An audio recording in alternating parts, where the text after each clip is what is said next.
თანამედროვე ხელოვნების ცენტრი გარაჟ წარმოადგენს ჯონ ბალდესარის ნამუშევრების პირველ გამოფენას რუსეთში.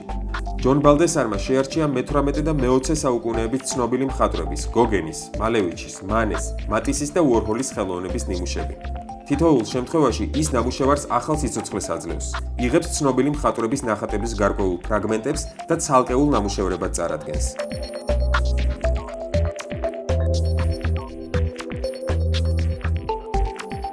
ბალდესარის პირველი ვიზიტის აღსანიშნავად გარაჟის ხელოვნების ცენტრში 18 სექტემბერს მისი და მხატვარ ილია კაბაკოვის მონაწილეობით საჯარო განხილვა გაიმართა. ჯონ ბალდესარი და ილია კაბაკოვი თანაზომიერად ითვლებიან კონცეპტუალური ხელოვნების ნათლიმამებად. ორივემ დაიმსახურა ხალხის სიყვარული თავიანთი ირონიულობით და მახვილგონიერებით. These works in the garage, they deal with art history. What I've done in this show was to be like, I call it being like Dr. Frankenstein, taking one artist and trying to fuse that artist with another artist and creating a third artist. Hence the title 1+1, one artist plus another artist. Doesn't give you two artists, but it gives you a new artist.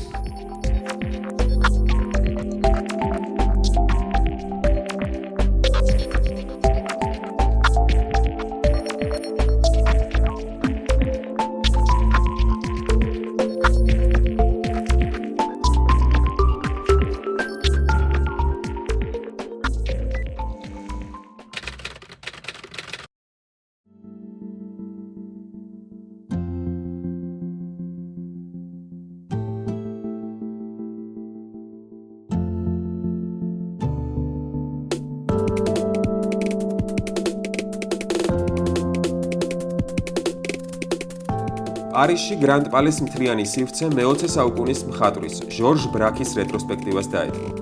ეს მხატვარი აბსტრაქტული ხელოვნების ერთ-ერთი ყველაზე გავლენიანი პიონერი იყო, რომელმაც წვლილი შეიტანა ისეთ მიმდინარეობებში, როგორიცაა კუბიზმი, ფოვიზმი და აბსტრაქციონიზმი. C'est un homme qui vit pour son œuvre, par son œuvre, et l'artiste qui l'a le mieux compris, c'est Giacometti. Quand il parle de la peinture de Braque comme d'une peinture nue, c'est-à-dire véritablement une peinture entièrement fondée sur une vérité de la couleur, de la forme, une peinture authentique. გრანდ პალეში ჟორჟ ბრაკის გამოფენა განსაკუთრებით ხაზს უსვამს მის დამოკიდებულებას იმ პერიოდში მოღვაწე სხვა მხატვრებთან.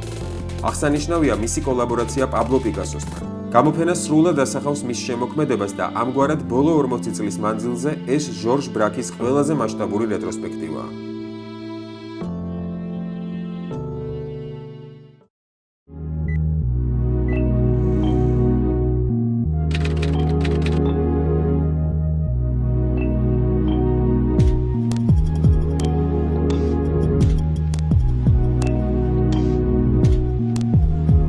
Art has become one of the most important factors in the whole city branding, which is good, I think.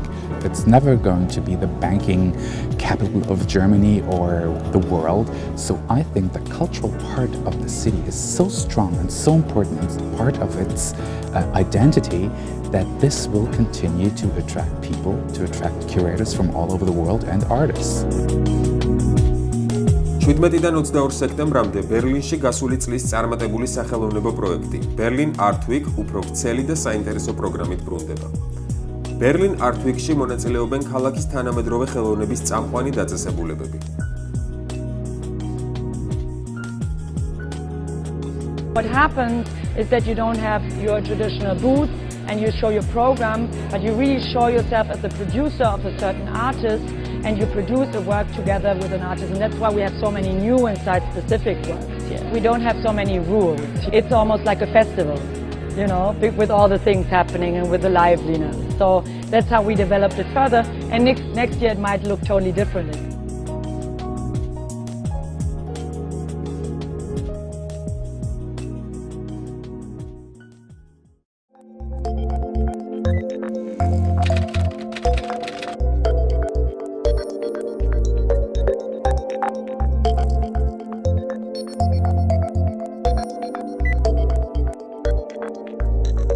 ბერლინში როლანდო ანსელმის გალერეა წარმოადგენს ასტალი პირსის დუეტის გამოფენას. დილან პირსი და ქართველი მხატვარი თოლია ასტალი 2000 წლიდან თანამშრომლობენ. ისინი სკულპტურებს, ფოტოკოლაჟებს, ხმოვან და ვიდეო ინსტალაციებს ქმნიან. ამჯერად მათი ნამუშევრები დამონტაჟებული შავ-თეთრი სურათებია, რომლებიც ჩასმულია დაბეჭდილი ტექსტისგან გაკეთებულ ჩარჩოებში. ასტალი პირსის ნამუშევრები წარმოადგენენ ვიზუალურ ანაგრამას. მათი დანაწევრებული გამოსახულება და სიტყვებით თამაში მთლიანობაში ბუნდოვან ნარატივს ქმნის.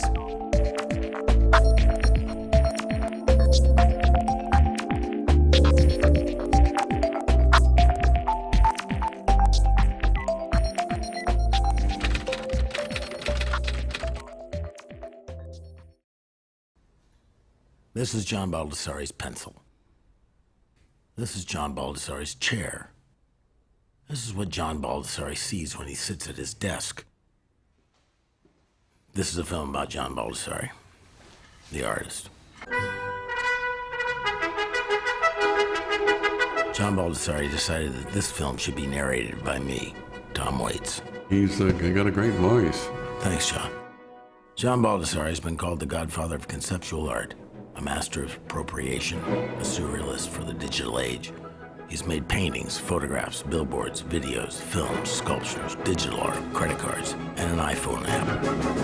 In 1970, John Baldessari burned everything he ever made. It was in a crematorium, so the proper term would be cremated, I suppose. We'll get back to that. John Baldessari is a towering figure. He's 6'7" tall. Cool, yeah, you get a lot of, how's the weather up there, blah, blah, blah. John Baldessari's studio door has 2 peepholes, regular height and Baldessari height. John Baldessari wonders about Clint Eastwood's height. How tall is he? John can be instantly recognized by his big, beautiful beard. It's pretty much the same color as my hair. John Baldessari has had over 200 solo shows and over 1,000 group shows. John's awards and honors include membership in the American Academy of Arts and Letters, the American Academy of Arts and Sciences, and the Golden Lion for Lifetime Achievement Award at the Venice Biennale in 2009. For the Art Lifetime Achievement, Jesus Christ. In 100 years, John Baldessari suspects he will be best remembered as... Oh, the guy that put dots over people's faces.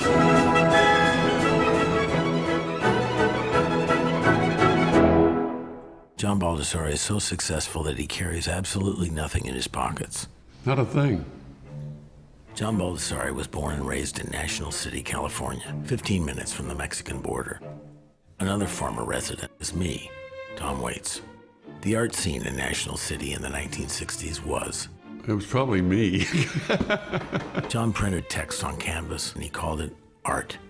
He also took photographs with intentionally bad compositions and he called it wrong. The artist calls it art, it's art. In 1970, John Baldessari decided to cremate all the paintings he made between 1953 and 1966. I still have the ashes in a bronze urn in the shape of a book, suitable for your library shelf. Baldessari once said that the most important artist of the 1960s was not Andy Warhol or Jasper Johns, but the director, Jean-Luc Godard. I probably did say it. John Baldessari has a huge collection of film stills organized by subject. Guy riding a horse, Indian riding a horse, guy being shot with an arrow, Indian falling off a horse, and a lot of shots were kissing. This is John Baldessari's dog, Giotto. In 1971, John Baldessari made a famous announcement. I will not make any boring art. Baldessari made a video in which he wrote the phrase until the tape ran out. I will not make any more boring art. Baldessari had many photographs taken of himself, covering his face with different hats, waving at sailboats, hitting objects with a golf club. He was making art. I am making art. I am making art.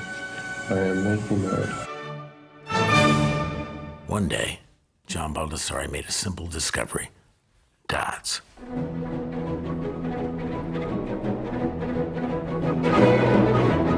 I just had these price stickers I was using for something else in some graphic way, and I put them on all the faces, and I just felt like it leveled the playing field. Baldessari's work was hailed as cool, funny, cerebral, sardonic, provocative. I think it's just my take on the world.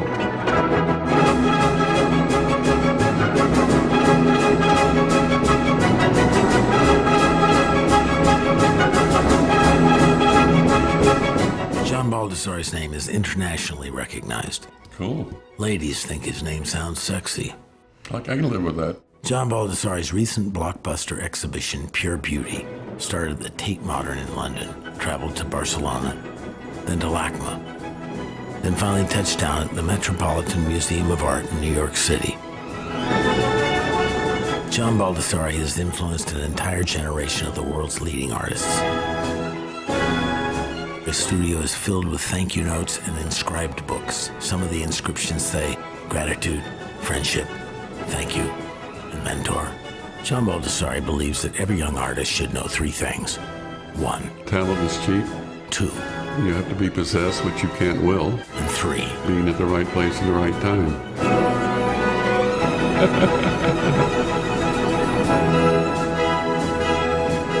I will not make any more boring art. I will not make any more boring art. I will not make any more boring art.